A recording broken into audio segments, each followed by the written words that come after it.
8 years ago, the incredible Uncharted 4 came out. This game had breathtaking visuals, a captivating story, and lovable characters. I mean, what was there not to love? This game was making headlines everywhere. I had to see for myself what it was all about. So I played the first chapter, and then I quit.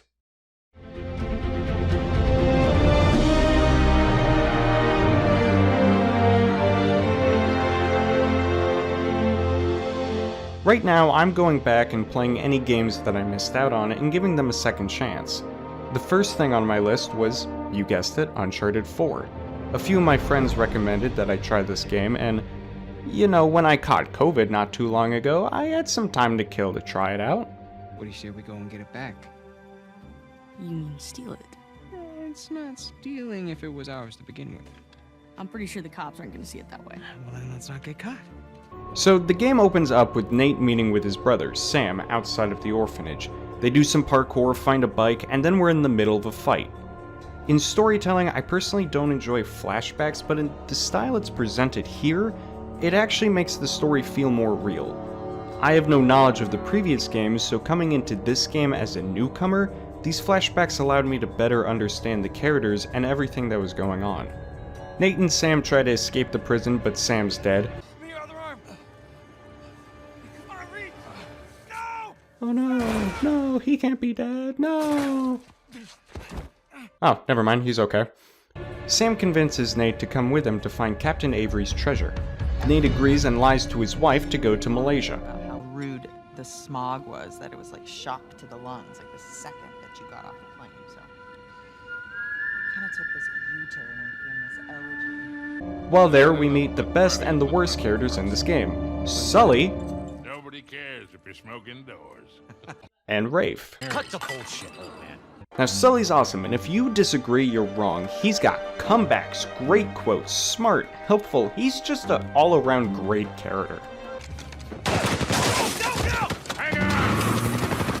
On the other hand, Rafe is the main villain, and... There wasn't a time throughout the game where I thought Rafe made an actual good villain.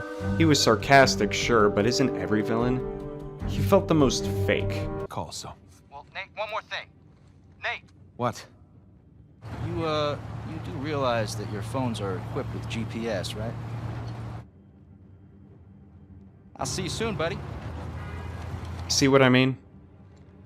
Nate and Sam eventually find a map and head over to Scotland. Now, traveling to these different locations was actually where I had the most fun overall. You start in Italy, and then you go to Scotland, and then you go to Madagascar. I don't know, I had fun just exploring these different areas and running around. Each area felt unique and crafted in a way that made me feel like I was tracking my own path without ever feeling lost. And then they messed it all up halfway through. After exploring these areas, Nate and Sam arrive at Libertalia, a pirate utopia that was created with the help of different pirate captains. The pirates believed that they would benefit more if all of them grouped their treasures together. Also, Elena finds out what's been going on and is angry now. Who could have seen this coming? You lied to me. For weeks. If you were killed, I wouldn't have even known about it. And now you have a brother. Nate and Sam explore more of Libertalia, and Rafe shows back up. This is actually Rafe's best scene in the story, so I'll give him that. There, for all the Rafe fans out there, I complimented him once. Rafe explains that he was the one who helped Sam escape the prison, and he'll only let Sam live if he finds Captain Avery's treasure. Rafe decides to kill Nate, and...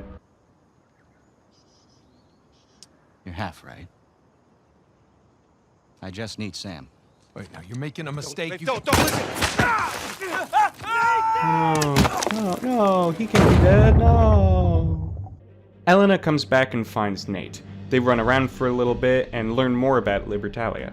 Then, in one of the worst chapters of the game, they're in a cave with exploding mummies. This was the part of the game where I started coming out of the world. I went from exploring and having fun to use all of the environments, to guns blazing at anything that moved. Alright, this last part's gonna go by really quickly, but that's because there's just so many fighting scenes. Nate gets out of the cave and finds that Sam isn't dead. It's gotta be Sam. They run around, get into an argument, and eventually find Captain Avery's ship filled with treasure. Rafe, Sam, and Nate all climb aboard, but Nadine traps them. Whether you die or not, I don't really care. Nadine, wait. So long, Rafe. Nadine! Nadine! Rafe and Nate do a cool little sword fight against each other. Who could have seen that coming? Rafe dies, Sam and Nate swim away, and Sully rescues them on the plane. And that concludes my TED Talk as to why Sully is the best character. Thank you for coming. Now that's the story part of the game, which I know I talked down on, but that's mainly because the game elements were what I really liked.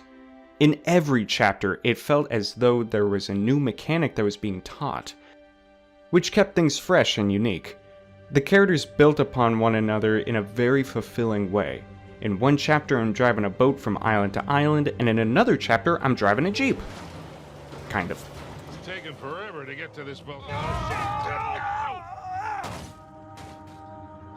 The enemies were also new and forced me to think of new ways on how to take them out. The puzzles? Perfect. Each time I solved one, it felt incredible.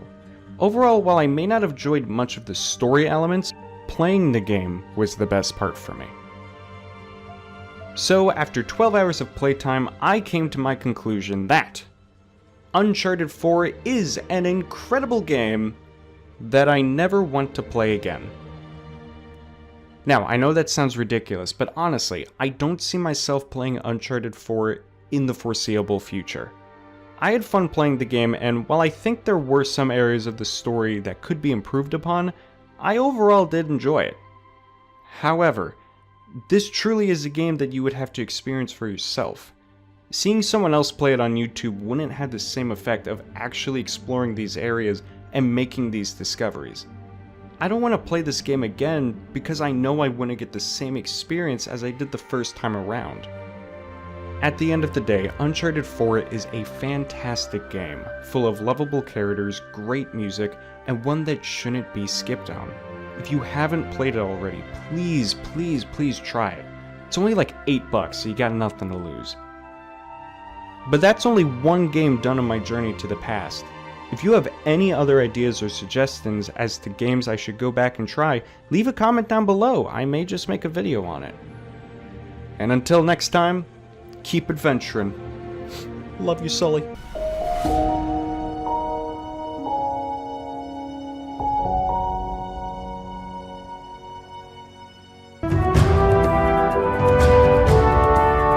I am not an adventurous person. Like at all.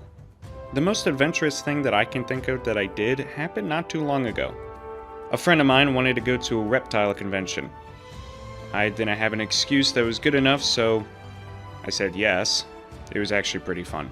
We looked at some of the exhibits, learned about the different animals they had. It was nice. Fast forward a few hours, and I'm holding a snake. Alright, so left hand is going to be the tail, going around your shoulder. His name is Jake the Snake from State Farm. He likes the sun, and according to this lovely lady, she waited until Jake was already on my neck to tell me that he's the constricting kind of snake. Now, don't get me wrong, I love trying new things and exploring new places, but when it comes to extreme adventures, I typically tap out. But that's where Naughty Dog comes into play. Jak and Daxter did well, Crash Bandicoot did no differently. However, they really began to make a name for themselves when they released Uncharted in 2007. Now in my Uncharted 4 video, I mentioned that this was a game that I never wanted to return to. I was afraid that I wouldn't get the same feeling of adventure and discovery if I went back to it. But then I remembered that this was the 4th in the series. Clearly I was missing something by not playing the first game that started it all. So as someone who has never played the game and knows next to nothing about it, does it still hold up? Are you sure you want to be defiling your ancestors' remains like that? You make it sound so dirty. Besides, thought you didn't believe me. Uncharted mainly focuses on Nathan Drake, Elena Fisher, and Sully My boy! Alright, Nate, just pretend for a minute that I don't really care about any of that stuff and cut to the chase, would you? Oh man, is it great to see Sully, especially back to see where it all began. What kind of crazy adventures did Sully get up to in the first game? Whoa, whoa, whoa. Come on, Roman. He's got nothing to do. Sully! Yeah, so I'll cover this quickly. It should come as no shock that I wasn't surprised by this, mainly for two reasons. First, and this should be obvious, I already played the fourth game in the series, so I already have a good idea as to who dies and who doesn't. But more importantly, even if I hadn't played the fourth Uncharted, the way Sully is shown here is that he is a main character.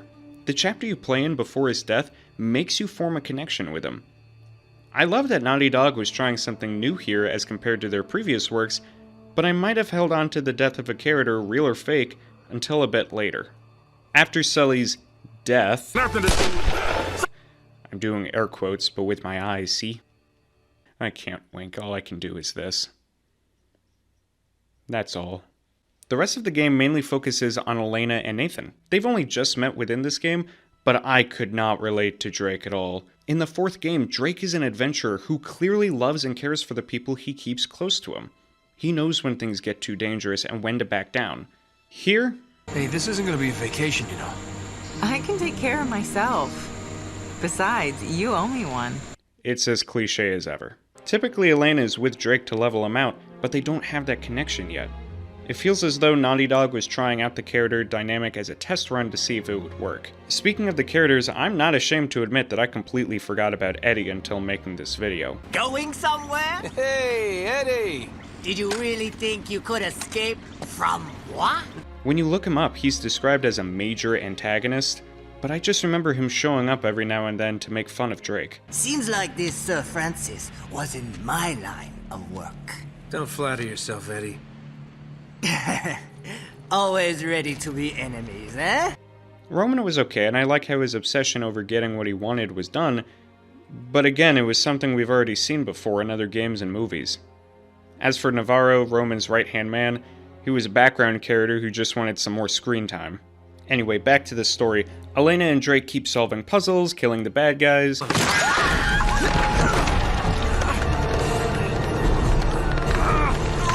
I can't hold on! Give me your other hand! You've got to let it go! Damn it! Wait, pause it, right there. Why did she have to drop the camera? Hold on, wait a minute. So we know that Elena is a news reporter, and she typically goes on adventures such as these. Maybe not to the same extreme, but she would need a camera that she can carry on her own for a few hours at a time. Now, I don't know what exact model she has, but a close one I can find is a Sony PXW FX9K camera. It took way too many attempts to get the name of that camera right, and way too much research. Let's assume everything is attached to the camera. That makes it about 11 pounds. We've seen Drake toss people over his shoulder, climb for extended periods of time. He's a very fit individual. Doing intensive research on Google, Elena is about 120 pounds. Add that with the camera. How can Drake not lift 130 pounds? She could have tossed the camera onto the rest of the bridge so she could at least keep the footage for his show. I do get it. It's symbolic and shows them growing closer to each other. But man, I thought this was just a weird scene. And it doesn't stop there, oh no, because just before this, they discovered that Sully is actually alive. How? You are not gonna believe this. Huh? No way! Old Francis took a bullet for you. Yeah. I thought this kind of thing only happened in the movies. Yeah, well, it still hurt like a son of a bitch, I'll tell you that. I'll keep this explanation much shorter. Alright, just as I thought. That sliced through that book like a hot knife through butter. Yeah, no, as much as I hate to say it, Sully should be dead. Fast forward a little bit, and Eddie shows back up. Drake and Eddie must now team up as they defeat...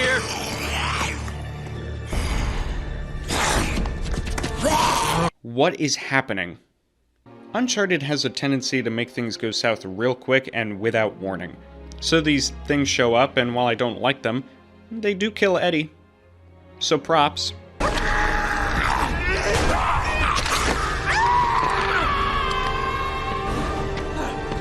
We do get to learn more about them, but only from when the game goes from an action and adventure game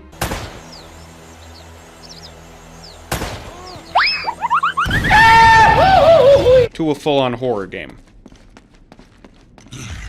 Oh, shit. Drake travels these long hallways and has to kill these things, which we learn are actually, and stay with me here, called descendants that were once people before they came into contact with El Dorado, which is actually a statue, not a place, and for some reason, they just kind of look like this. Sound like a lot of information? Well, don't worry, because not only are they here now until the end of the game, but that is the only information we learn about them. Speaking of the end of the game, this was one of my favorite parts overall. I enjoyed having to plan out my next moves. The people you've been fighting are now also going against the descendants, but both primarily just want to kill you. This goes on for a while, but it does make the whole scene really enjoyable. But the very end, and the final boss...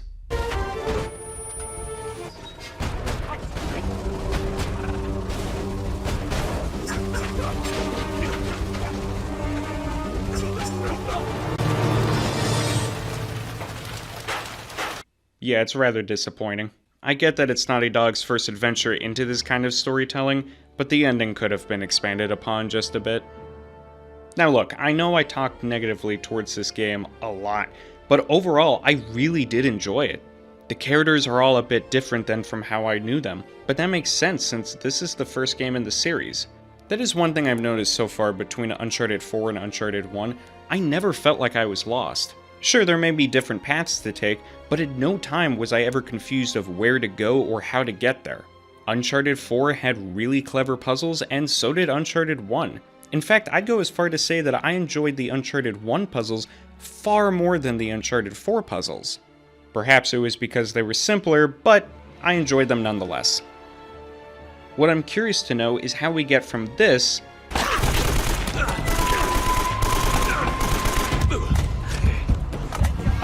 to this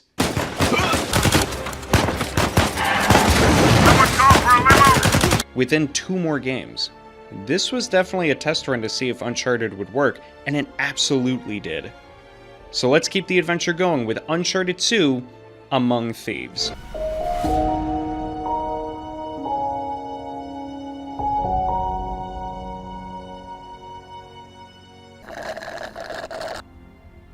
You forgot. What? You forgot. Huh? This was definitely a test run to see if Uncharted would work, and it absolutely did. So let's keep the adventure going with Uncharted 2, Among Thieves. That was 8 months ago. You forgot. I didn't forget. What are you talking about? No, in fact, I've actually been working on this video since then because there's just so much that I want to talk about. I must have been mistaken then. What a fool I am. So the video's all set then? Yep. You just need to record it? Yep. Well, that's great.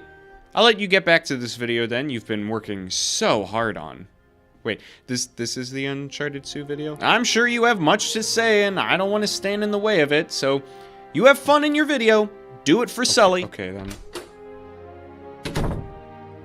Well then,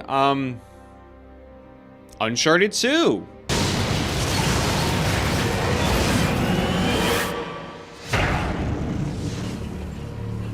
Sure hope you know what you're doing. I don't have the faintest idea.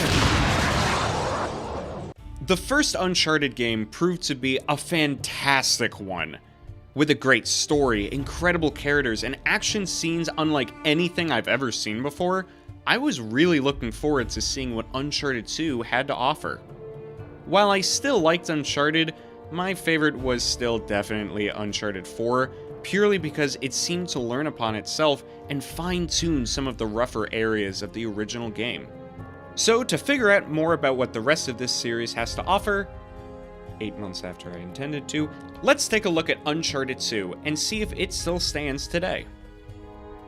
When many think about the Uncharted franchise, I've noticed that many tend to talk about events that happened in the second game. Before even starting this game, I knew about the train scene, and the other train scene, but when it's not on the track. But what I didn't really know about this game was the characters involved, or the stories. And let me just say, they don't disappoint. Right at the beginning, we're introduced to Harry Flynn, who presents himself as a good friend of Nathan Drake, who you play once again as throughout this game. Buy me a drink, sailor. Harry Flynn? Hey! You're also introduced to Chloe, who, is also a really good friend of Nathan Drake, like a really close friend. They team up with Nathan in an effort to find a treasure, and after getting it, it's revealed that Harry's actually a bad guy. What you doing? Sorry, mate. This is where we part ways. Wait, Flynn, we had a plan. Honestly, I was relieved to see that they weren't going to drag on Harry's good guy act for too long. I'm not saying that I saw it right away, but after a few minutes of hanging around with Harry, it's kind of obvious. But even better than that was the return of the greatest character in the entire franchise. Ruining the show here. Ah, what a shame. Sully! I really can't leave you alone for a minute. Oh man, am I glad to see you. This is also a good time to mention that the writing has improved so much from the previous game. Not that it was bad in the first game, far from it, but everyone here seems to have their own character and style of talking. Anytime a cutscene played, it was like watching a show. Each voice actor put their full into portraying these characters, and it really shows. Dear God. Oh, no, it's not that bad. Look, I have my own bucket. Last cell I was in, 8 of us had to share. After learning more about the treasure you're after, the game actually starts. And I mean, just take a look at some of this scenery. This game came out in 2009, and it still looks incredibly detailed. Each level and world that you explore is carefully created. There's plenty of ways, too, in which you can complete each section. Personally, I enjoy trying to sneak around and take everyone out quietly, but there's also the option of going into each fight, guns blazing. And if you are that kind of player that enjoys going into each fight, blazing your way through, you have plenty at your disposal this time. I'm not a gun or weapons kind of guy, but compared to the last game, there's a lot more here that you can use to blow up a helicopter. Twice, actually. Man, this game loves the idea of vehicles blowing up. Now, I won't go through the entire story here in case you plan on playing it for yourself in the future, but one element I liked about this story was how the opening played its role. I feel like in many different stories, when storytellers put an event that happens later in the story at the start, they usually have the event be near the end. Think of it as a... Yep, that's me. You're probably wondering how I ended up in this situation. Here, though, the opening of Nate in the snow in a collapsing train actually plays near the middle of the game. It made me more curious on how the rest of the game was going to play out, as there was nothing to go off of. Now, speaking of the snow, and this is my only critique of the game. No, everyone, just listen. Look, there's too much snow. And the Yeti Guardians are a weird addition. No, wait! To many players, the supernatural element of the games are what people enjoy about them. If this was just Nate exploring different caves and finding treasure, it wouldn't have the same appeal. It would just feel like an Indiana Jones sort of ripoff.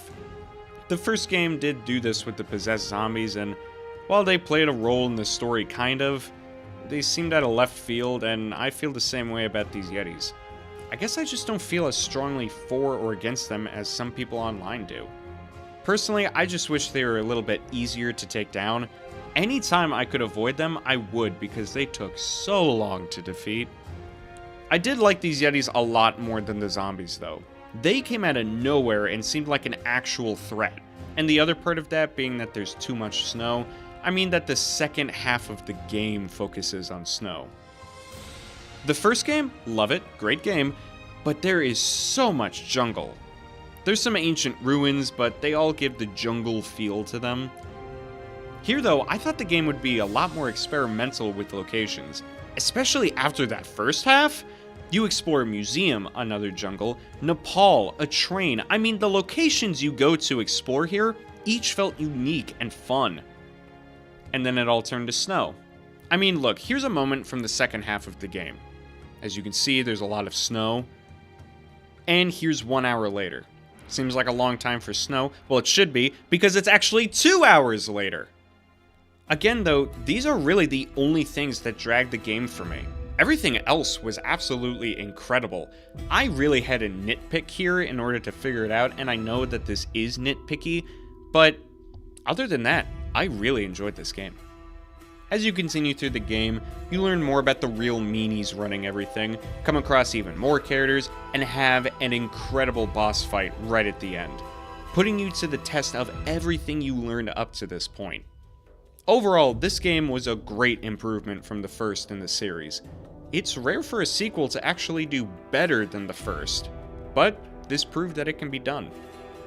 I completely understand why people consider this to be one of the best in the series, and now I'm even more excited to finish it off with the third and final game I'll review here, Uncharted 3. There.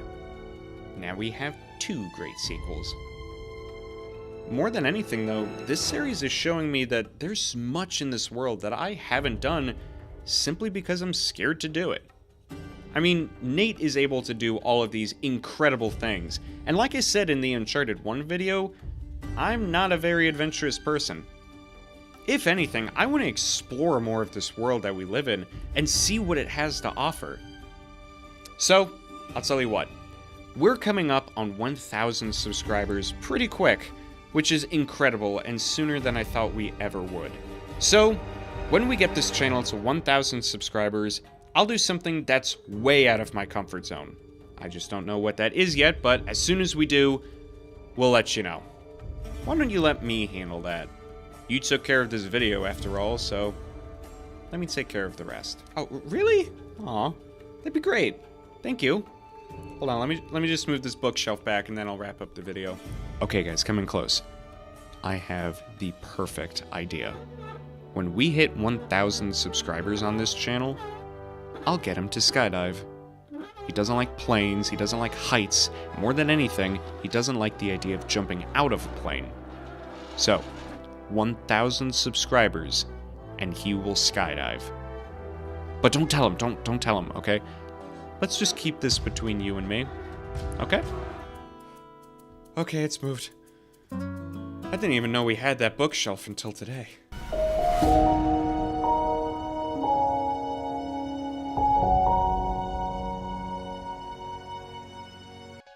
Good morning, afternoon, or evening, everyone, and welcome to Chatting the News with Charlie. I'm Charlie Charlington, and folks, do we have a story for you today? Local Florida man Jared recently achieved a major milestone of 1,000 subscribers. In celebration, as determined by his friend, he plans on willingly jumping out of a plane. There's rumors that he may have a parachute on, but we'll just have to wait and see. In other news, Arnold Schwarzenegger... He's joking, right? Nope. I didn't agree to this. No, but they're already expecting it. How high? 18,000 feet. 18,000 feet in the sky. That's how skydiving works. Look, don't worry about it. Treat this as just another video. You have until you're finished with the review to think about it and prepare. But still, it's fine. Okay, fine. Yes, as usual, you're right. Good. Besides, only some people die from skydiving. I'm sorry. Alrighty, everyone, we're gonna have to make sure that this show goes on without a hitch. So, make sure that those cameras are ready, get the plane ready, and set the parachute just one more time. And we are live in 3, 2, 1. Okay, just take my time. It's just like any other video, right? It'll be fine.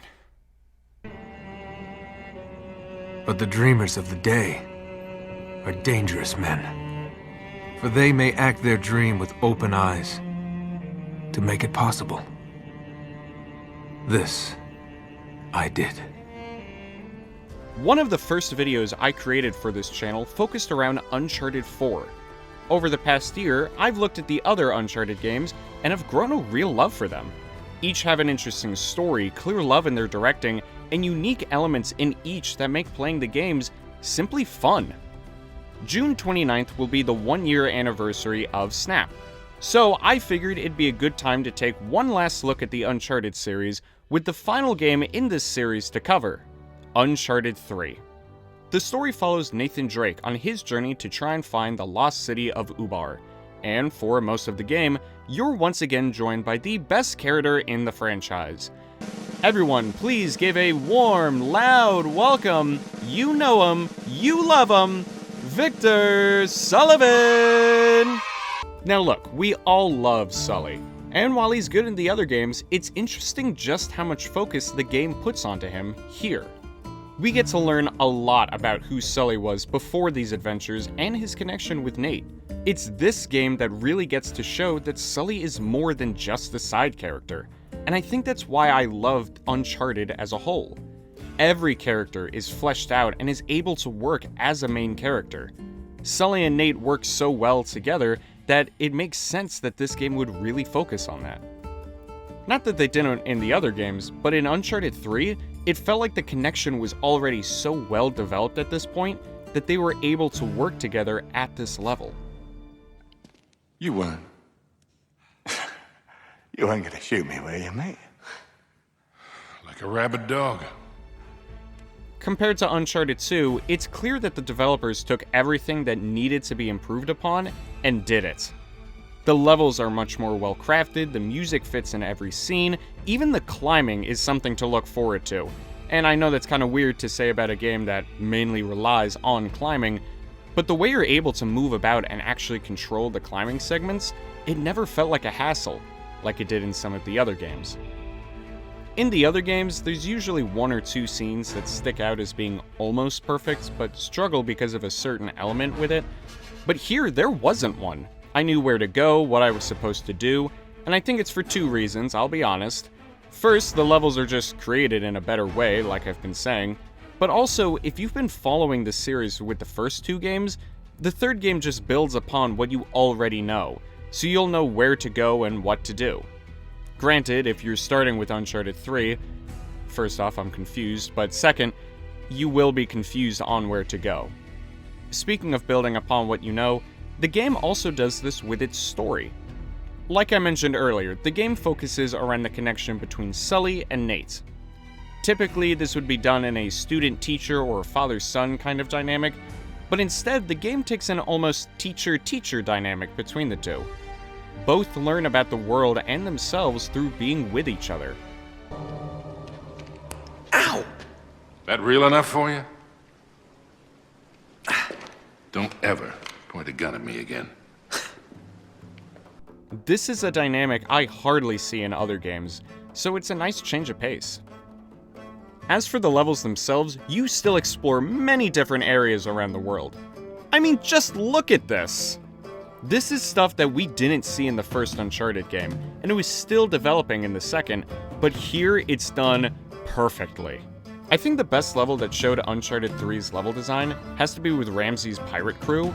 I mean, this entire level, start to finish, it's just great, okay? Like, the enemies are well balanced, you're able to play how you want, whether that be all out, guns blazing, or all stuffy like. You can jump around like crazy. Like I said earlier, the climbing is insane in this game. Hey, yeah, just don't forget about the plane scene. And there's also the iconic plane scene, where Nate jumps out without a parachute. It's so iconic, they included a similar scene in the movie. And you'll do that in just a little bit. I know, just not yet, okay? Okay, so I know I've been gushing about this game for a while, and while most of it is great, that doesn't mean that it's without its flaws. And it pains me to say that most of the flaws I had with the game happened right at the end. After traveling around the world and learning more about the characters, you find the lost city of Ubar, and shortly after...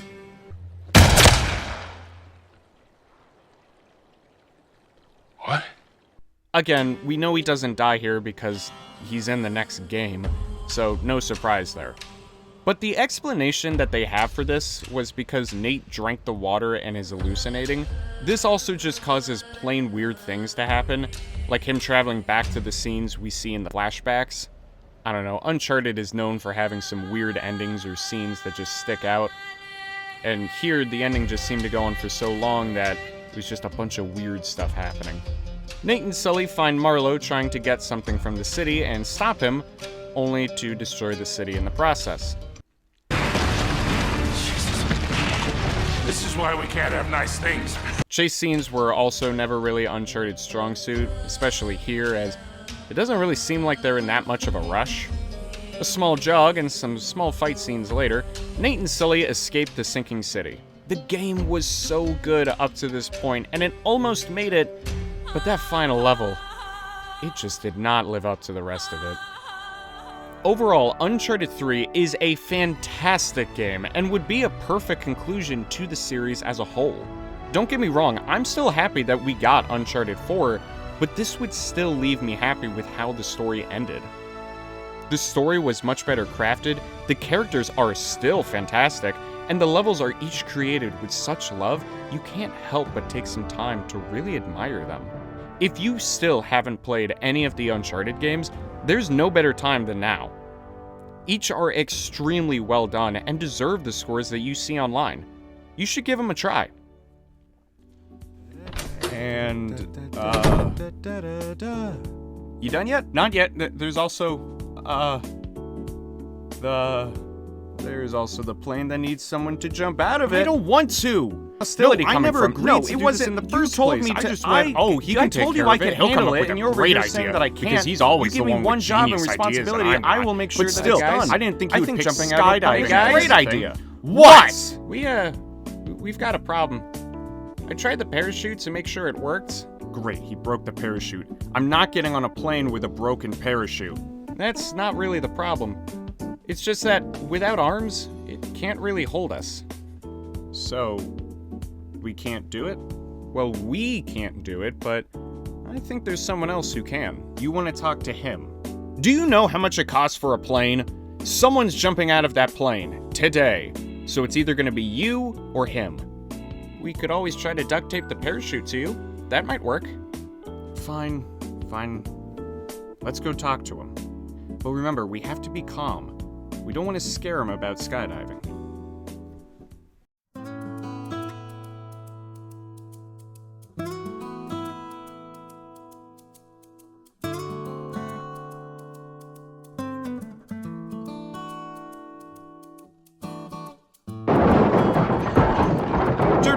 We can't skydive. It's not really an issue, but we can't do the skydiving idea because we want arms. But that's a story for another time. I understand there's an issue of some kind here, but I don't know what it is. So what's going on? Well, we reached 1,000 subscribers. Yeah, I know. I've been keeping up with it. It's great. And to celebrate, he's going skydiving.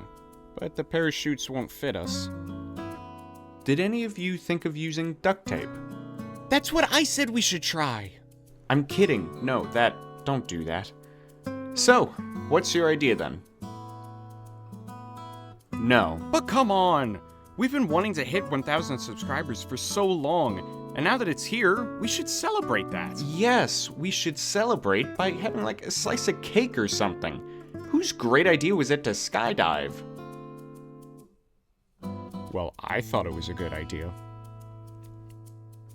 Do they already know you're going skydiving? Yep. Fine. I'll do it.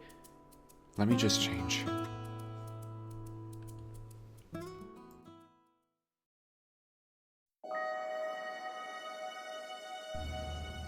Here's the thing, kid. We don't get to choose how we start in this life. Real greatness, it's what you do with the hand you're dealt. More than anything, I love to entertain and make people happy. Seeing people smile is a great feeling and one that I chase after. Whether it be through telling a joke or talking about something important, I wanted to make something that the world could see. I tried twice before through making different YouTube channels, and while they were still fun, it was clear I wasn't sure where I wanted to go with them. I decided there that if I wanted to make another channel, things had to be different. Give me a scary game. Snap is a gaming channel meant for everyone, both those who already play games and for those who want to learn more about the world of gaming. There would be a clear focus on gaming, but it would also relate to topics and themes to the real world. And today, Snap continues to follow this. I wanted to make a channel that would bring people together and start genuine conversations. I made a few videos at first, learning little by little about how to edit and write scripts about topics that I found interesting. Over time, I started experimenting with different ideas and characters, like Charlie Charlington. Welcome to News and Snap. I'm Charlie Charlington. For the first time in a while, I started having fun making these videos again. If someone was walking by wearing this shirt, you wouldn't be able to read a single thing. I reached out to other talented people like Rexman and Duart to help make this channel into something real. Without them, the channel wouldn't have some of the incredible music that you hear or as much character in them. I am forever grateful for what they've done. Mothman as well. Yeah, all the articles on this game seem to be skipping over our boy Mothman, so I figured it was worth including. My family and friends have also been supporting me since day one. Through research to idea crafting, ups and downs, they've supported me through everything. From playing other games that the left stick would make me move and the right stick would work the camera. This is pretty standard in almost any game that you play. Some kids just beat Tetris. Welcome back to SENAP, your one-stop destination for all things Sega, Nintendo, Atari, and PlayStation. I wasn't sure how Snap would do over time. I was scared and kept pushing back when the channel would officially launch. But I learned that sometimes, all you can do is take a leap of faith and see where it takes you.